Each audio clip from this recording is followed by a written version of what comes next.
Hey, ¿qué pasa, chavales? Muy buenas a todos, bienvenidos aquí a otro vídeo más a mi canal. Pues sí, chavales, como estáis viendo en este vídeo os voy a dar mi opinión y el análisis que he podido hacer acerca de los episodios 5 y 6 de The Last Dance. Antes de comenzar, más que nada para que, bueno, que creemos una especie de debate en el que vosotros me digáis qué os han parecido estos capítulos y si acaso veis que a mí se me ha pasado por alto alguno de los aspectos que relatan estos episodios. Comenzamos con el episodio 5. Tengo que decir que estos dos episodios me han gustado muchísimo más que los anteriores y esto habla de por sí de cómo está siendo la serie. El simple hecho de que cada capítulo que pasa te guste más que el anterior creo que deja muy buen lugar en muy buena posición a la serie, puesto que si una serie empieza con muy buenas expectativas y cada capítulo que pasa te va como decepcionando un poco, al final la serie no acaba enganchándote. Pero yo la opinión que tengo es esta, que los episodios creo que cada un episodio que va pasando te va enganchando mucho más que el anterior y ya te digo, eso es uno de los aspectos positivos de esta serie. El episodio 5 empieza con el rótulo que todos, bueno, que ya todos hemos visto en estos días, y es que iba a ser un episodio en memoria de Kobe Bryant. Esto ya es un pequeño vaticinio de lo que se viene, de lo que te iban a hablar en el episodio en concreto. Un episodio que empieza en el All-Star de 1998, y un All-Star en el que Kobe Bryant debutaba, siendo así el jugador más joven en la historia en debutar en un All-Star. Y tengo que resaltar que me ha llamado mucho la atención que cuando Michael Jordan estaba en el vestuario con los compañeros de equipo y demás, todos están hablando de Kobe Bryant como ese pequeño jovencito de los Lakers, y ya de por sí todos los jugadores ya estaban como vaticinando un poco lo gran jugador que iba a ser Kobe Bryant, ¿no? Estaban diciendo, oye, vamos a tener cuidado, no ya con el resto de jugadores que ya son jugadores expertos, sino vamos a tener cuidado con Kobe Bryant. Eso ya os digo, ya es una muestra de grandeza. Ya con 19 años los adversarios le tenían como un adversario a tener en cuenta. Kobe Bryant también relata que en esa época fallaba mucho y resalta que Michael Jordan por aquel entonces lo consideraba, bueno, toda la vida lo ha considerado como un mentor, pero que lo ha ayudado a convertirse, lo convirtió en ese gran jugador que todos sabemos. Kobe Bryant también resalta que de no haber sido por Michael Jordan, la figura de Kobe Bryant no existiría tal y como la conocemos, es decir, no habría ganado ninguno de los 5 anillos que ha ganado Kobe Bryant. Y resalta eso, ¿no? Ese apoyo que fue Michael para Kobe durante todos estos años. Lo que me gustaría resaltar mucho es esa pequeña, digamos, conexión que van haciendo entre cada uno de los acontecimientos de los propios episodios y esos pequeños saltos en el tiempo. Este All-Star comienza, como ya os digo, el episodio en sí comienza con el All-Star de 1998, y para contarte una historia hacen referencia a que Michael Jordan en ese All-Star quiso jugar con las mismas zapatillas con las que debutó en 1984 en el Madison Square Garden. Aprovechando esta curiosa anécdota que al principio parecía que iba a pasar inadvertida, ya te introducen un poco la historia de Jordan con Nike. No me voy a enrollar mucho con esta historia, ya que si queréis conocer más acerca de esta historia de Jordan y Nike, tenéis abajo en la descripción un vídeo en el que os cuento toda la historia y cómo se forjó, digamos, esta unión entre Jordan y Nike. Pero para que os hagáis así una idea, por aquel entonces Michael Jordan lo que quería era firmar un contrato con Adidas, puesto que era la marca con la que algunos jugadores como Magic Johnson habían firmado, y Michael Jordan los tenía como modelo a seguir. Nike por aquel entonces solo había firmado contratos con otro tipo de deportistas, con tenistas, con boxeadores, y no había firmado nunca un contrato con ningún jugador de baloncesto. Entonces tuvieron ese riesgo, ¿no? Se arriesgaron a firmar con Michael Jordan, y creo que fue una de las mayores decisiones de Nike, puesto que eso les impulsó al Olimpo de las zapatillas. Lo digo, me gusta mucho esa pequeña conexión, ¿no? Como primero te hablan de eso, del All-Star de 1998, del Madison Square Garden, como de ahí te hablan del inicio, digamos, de esa rivalidad sana entre Kobe Bryant y Michael Jordan, y a partir de entonces te empiezan a explicar la importancia que Michael Jordan tuvo en, digamos, en ese impulso de Nike. Aprovechando, digamos, ese pequeño impulso de lo cual luego también me gustaría hablar, este episodio se centra en el segundo anillo que gana Michael Jordan. Lo ganan frente a los Portland Trail Blazers. Y aprovechando, digamos, ese tirón que había conseguido Michael Jordan con Nike, hablan también de las repercusiones que tuvo el Dream Team, el famoso Dream Team del 92 que se forjó en ese verano posterior.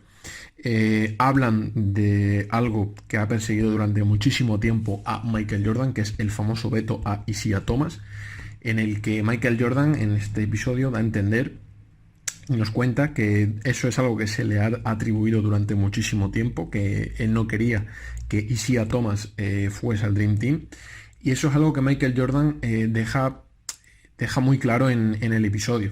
Que lo que más le gustó o la mejor experiencia de ese Dream Team fue, digamos, ese buen rollo que había entre los propios jugadores, y él y muchos jugadores del Dream Team, digamos que se opusieron a que Isiah Thomas fuese porque creían que Isiah Thomas lo que iba a hacer es romper esa dinámica del equipo. Entonces Jordan, digamos que se defiende así.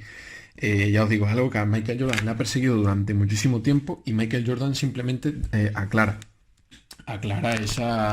ese error que se le ha perseguido durante muchísimo tiempo. También esta experiencia de los Juegos Olímpicos y del Dream Team hablan también de la anécdota, de la famosa anécdota en un entreno, que es que el Dream Team se dividió en dos equipos e hicieron un partido, entre comillas, oficial entre ambos jugadores de cada equipo.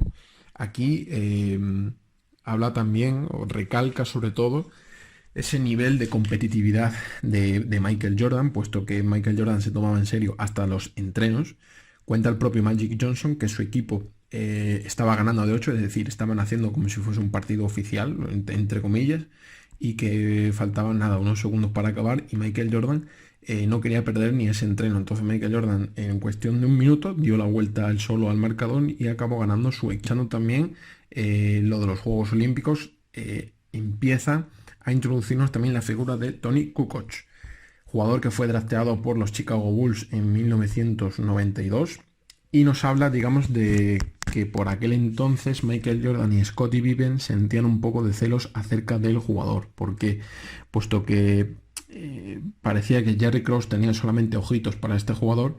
Sin embargo, por aquel entonces Scottie Pippen estaba todavía pendiente de su renovación, de firmar un contrato, y lo estaba dejando como en segundo plano, es decir, estaba centrado en firmar un jugador nuevo antes que mantener la propia figura de los jugadores que ya estaban en su equipo. Entonces eso fue algo que, ya os digo, provocó celos tanto en Michael Jordan como Scottie Pippen. Cuentan ambos jugadores que cuando Croacia y Estados Unidos se enfrentaron tanto la primera como la segunda vez en los Juegos Olímpicos, se lo tomaron como algo personal, es decir, querían marcar muy fuerte a Tony Kukoc, y el propio Michael Jordan bromeaba de que Tony Kukoc era un jugador que no estaba preparado para jugar en la NBA, puesto que decía que si él era capaz de enfrentarse a los mejores jugadores que actualmente, y es verdad, había en la NBA, no estaba preparado. Es decir, si hacía un mal partido contra los mejores es que no estás listo.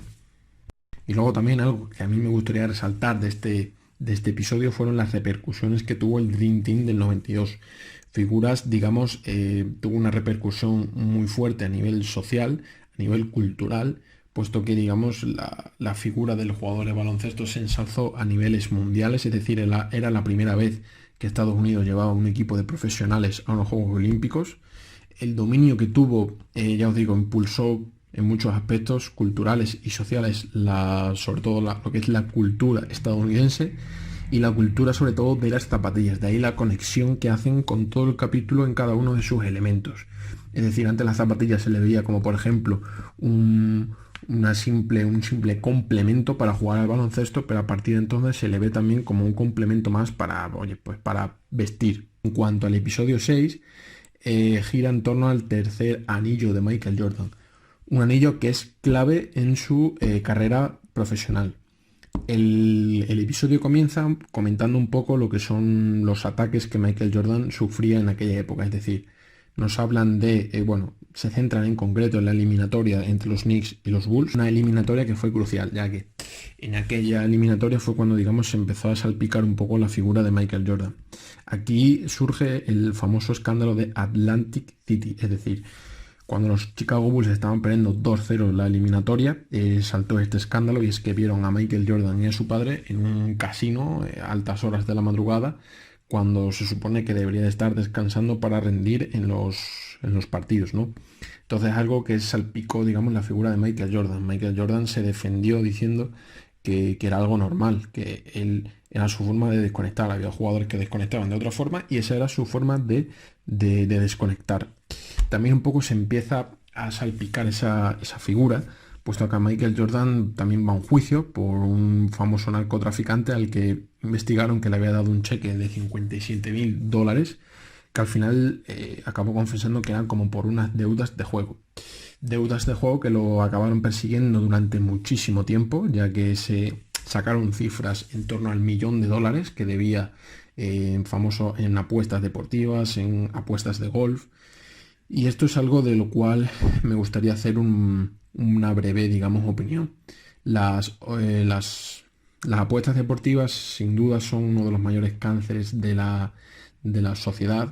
Es algo que está a la orden del día. Recalcan mucho que Michael Jordan apostaba constantemente con los propios compañeros de equipo, con los propios gente que estaba afiliada a los Chicago Bulls. Entonces lo que hacen es que, bueno, me ha gustado mucho esa anécdota que cuentan bueno, que mientras que Michael Jordan y otros jugadores jugaban en la parte trasera del avión y apostaban por partida $10.000, había otros que apostaban $1. Entonces eso hace referencia a ese estatus social. Las apuestas deportivas, como ya os digo, son uno de los mayores cánceres en la sociedad. Es un tema tabú. Es un tema tabú del que no se habla muy bien en todos lados. Ya os digo, para mí es un cáncer las apuestas deportivas. Mucha gente se arruina y en muchos lados hay como miedo a hablar de las apuestas deportivas. Yo conozco a gente personalmente bueno, que se ha arruinado gracias a las apuestas, por culpa de las apuestas deportivas. Michael Jordan lo que hace es que recalca en este episodio en concreto que él fue una persona que en todo momento no tuvo problemas con el juego. Él decía que en todo momento sabía cuándo parar. A mí es algo de lo cual me gustaría dar mi opinión. Ya os digo que conozco a gente que ha tenido problemas con las apuestas y algo en lo cual en el episodio recalcan es que mientras que, por ejemplo, Michael Jordan apostaba por partida $10.000, algo que evidentemente no está al alcance de muchos, eso equivaldría a que una persona en condiciones normales apueste 10 euros. Eso en una persona normal está bien visto, pero en Michael Jordan, por ejemplo, no. Cuando se dice que Michael Jordan tenía una deuda de $1.000.000, era algo como en plan, ¡fua! Michael Jordan está endeudado. Pero si comparas, digamos, el patrimonio que tenía Michael Jordan, $1.000.000 es algo insignificante. Es como si alguien le dice que son 100 euros para una persona normal. Es una cantidad asequible y para Michael Jordan lo era. Yo os digo, las apuestas deportivas es algo con lo que tendríamos que tener mucho cuidado. Y si hay gente que está viendo este vídeo y tiene problemas con las apuestas deportivas, yo el consejo que os puedo dar es que se apueste con cabeza. Como el propio Michael Jordan decía, él, como ya decía en el episodio, él no tenía ningún problema para dejar las apuestas, pero hay gente que sí, hay gente que tiene. Que quede claro que estoy en contra de las apuestas deportivas, pero quiero que quede claro que estoy, digamos, aplaudo que la gente apueste de forma responsable, es decir, hay gente que los fines de semana se lo puede tomar como algo habitual, es decir, hay gente que se gasta X dinero en salir o en tomarse una copa y hay gente que puede decir, oye, mira, pues en vez de salir y emborracharme, pues voy a apostar todos los fines de semana 5 euros y ya está, 5 euros y no más. El problema es que la gente empieza apostando un fin de semana 5 euros, los pierdes. Al siguiente fin de semana apuestas 5 euros y los pierdes otra vez. Vuelves a apostar otros 5 euros y ganas 100. Por ejemplo, entonces la gente ya no vuelve a apostar 5 euros, la gente apuesta 20, porque está viendo que con 5 euros puedes ganar 100, pues con 20 puedes ganar 400, ¿no? Por poneros un ejemplo, ¿no? No es una regla matemática. Pero el problema es ese, el problema es que la gente se viene arriba, empieza a apostar dinero, realmente luego acaba perdiendo todo lo que había ganado en vez de seguir apostando con cabeza y al final acabas endeudándote y debiendo mucho más dinero de lo que debía. Entonces ya os digo, es algo que debemos de tener muy en cuenta. Y bueno, este episodio, os digo, se centra mucho en torno al tercer anillo de Michael Jordan. En esa eliminatoria frente a los Knicks que iban perdiendo 2-0, los Chicago Bulls al final acaban remontándola en un momento clave porque Michael Jordan no quería en ese momento conceder ninguna entrevista, estuvo harto y su mayor respuesta fue esa, fue dando la vuelta a esa eliminatoria. Incluso Josh Paxson sale diciendo en el episodio que esas críticas lo que hicieron fue unir mucho más al equipo. Le sirvió como una especie de motivación. Y ya os digo, Michael Jordan cayó muchísimas bocas.